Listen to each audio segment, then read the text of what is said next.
With SRN News, I'm Jason Walker.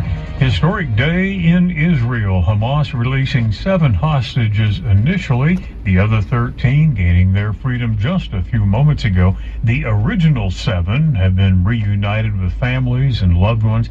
They are now undergoing medical exams. On that note, Professor Noah Eleniak Malraz, who is head of the returning hostages unit at the Rabin Medical Center, says these hostages have a very difficult journey and time ahead of them. One of the things we learned is to look to the long run.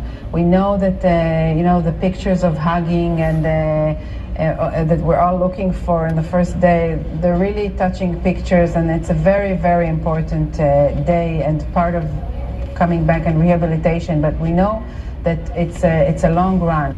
And President Trump is on the scene. He will be addressing the Knesset shortly. The president later goes to Egypt for high-level talks later in the day with a number of world leaders. President Trump is predicting that Canadian tourism in the United States will bounce back following a trade deal once it is reached.